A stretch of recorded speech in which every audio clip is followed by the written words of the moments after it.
ఓవైపు మండుతున్న ఎండలు, అధిక ఉష్ణోగ్రతలు, మరోవైపు తీవ్ర వడగాలులు ప్రజలను ఊపిరి ఆడకుండా చేస్తున్నాయి. ఎర్రటి ఎండలో బయటకు వెళ్తే దాదాపు మృత్యును దగ్గరగా చూసినంత పనవుతుంది. కళ్ళు బయళ్లు కమ్మి దిమ్మ తిరిగిపోతుంది. మనుగూరులో దాదాపు 50 డిగ్రీలకు పైగా ఉష్ణోగ్రతలు, ఉపరితల బొగ్గు గనుల్లో 55 డిగ్రీలకు పైగా ఉష్ణోగ్రతలు నమోదవుతున్నా అధిక ఉత్పత్తి ధ్యేయంగా కార్మికుల ప్రాణాలతో చెడగాటమాడుతున్నారని కార్మిక సంఘాలు ఆరోపిస్తున్నారు.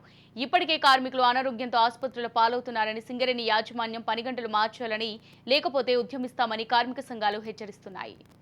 రాష్ట్ర వ్యాప్తంగా ఎండలు మండుతున్నాయని చెప్పి ప్రభుత్వాలు చెప్తున్నాయి. సింగరేణి పరిసరాలలో జనరల్ ఉష్ణోగ్రతల కన్నా 4 నుంచి 5 డిగ్రీలు అధిక ఉష్ణోగ్రతలు నమోదవుతున్నాయి. ఈ సందర్భంగా ఓపెన్ కాస్ట్ లో అనేక రక్షణ చర్యలు తీసుకోవాల్సినటువంటి యాజమాన్యం ఉత్పత్తి ప్రధానంగా ఆలోచిస్తుంది తప్ప కార్మికుల సంక్షేమాన్ని ఆలోచించడం లేదు. అక్కడ డస్ట్ విపరీతమైన డస్ట్ ఉంది.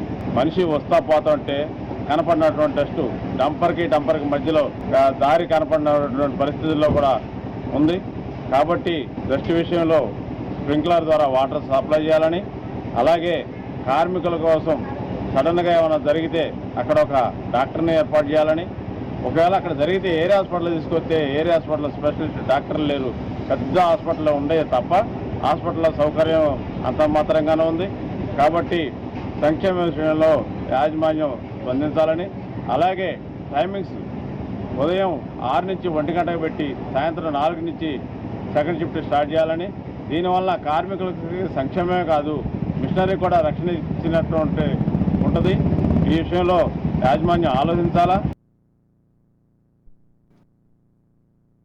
ఇవాళ ఉష్ణోగ్రత ఎంతో పెరిగింది. ఇవాళ దాని మీద మనం మెమరాండం ఇచ్చాం మేనేజ్మెంట్ కు, 4 బ్యాచ్లు పెట్టాము. టైమింగ్స్ మార్చమని. ఇవాళ 7 నుంచి 1 గంట సెకండ్ షిఫ్ట్ 4 గంటలకు స్టార్ట్ చేయాలని, 1 గంట నుంచి 4 వరకు బంద్ పెట్టాలని మేము కోరుతా ఉన్నాం. కానీ మేనేజ్మెంట్ పెడిచేనా పెడతా ఉన్నది. ఇవాళ సన్ స్ట్రోక్ గురయ్యి ఆరోగ్యాలు దెబ్బతింటా ఉన్నాయి కార్మికులు. వాళ్ళు పనిచేసే పరిస్థితి లేదు. ఒక్కరోజు పనిచేస్తే 4 రోజులు అన్ఫిట్ అవుతా ఉన్నారు. ఆరోగ్యం దెబ్బతింటారు. కంపెనీ హాస్పిటల్ నమ్మకం లేక ప్రైవేట్ హాస్పిటల్ పోయి చూపెట్టుకుంటా ఉన్నారు. దానివల్ల అబ్సెంటిజం పెరిగింది.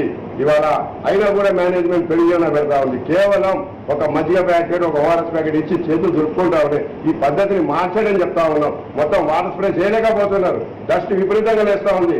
డంపర్ కనబడే పరిస్థితి లేదు. ఇలా కన్వెన్స్ వెహికల్ కూడా పాస్ అయితే ఏ మాత్రం డస్ట్ లో అక్కడ కనబడే పరిస్థితి లేదు. మొత్తం డస్ట్ మయమే.